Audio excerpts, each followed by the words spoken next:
Today we're talking about Annihilation, the new map pack for Call of Duty Black Ops. We have 4 new multiplayer maps: Hangar 18, Silo, Drive-In, and Hazard, and a new zombies map called Shangri-La.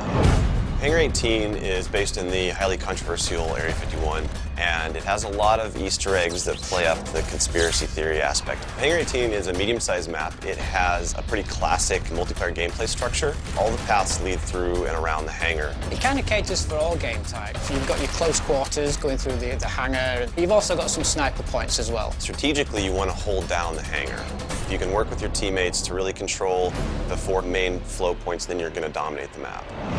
Silo is based on a Russian underground nuclear missile silo construction site. It's probably one of the largest maps in the entire game. Silo favors players who take their time because there's a lot of flank routes and a lot of interconnecting paths. So players who are smart and use decoys and pay attention to the mini-map are going to be more successful. You can't really stick around in one place for too long because you're going to get shot from multiple angles. You really need to learn how to play the map, how the paths flow, and you need to stay on the move.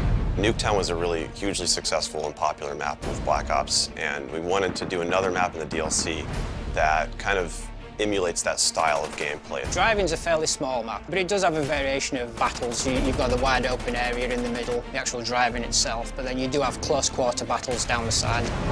So Hazard was inspired by one of our World at War maps called Cliffside, but it's a complete reimagining of it.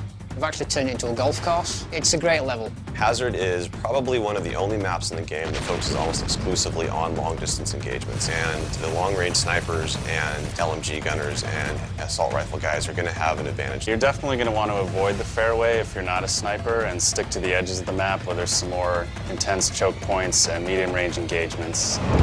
The story in Shangri-La is shrouded in mystery. I love to leave it up to the fans to derive their own ideas from it and also discover the facts that we put in there. I hope they really get the sense that we've taken this to just a whole nother level with the new weapons, the new environment, the new ways of getting around the map and things like that. There's a lot of holding areas, escape hatches, and things that let you get out at the last minute, which is a contrast to Call of the Dead, where it was a very wide open map. This is a much tighter map. Don't hold out too long. If things look like they're getting rough, get out of there. It's time to go. With Annihilation, we had a goal that we really wanted to push the visuals in all the maps. Each map feels very unique from one another. They feel like the kind of maps that you just want to spend a lot of time in. Annihilation hits Xbox Live Marketplace on June 28th.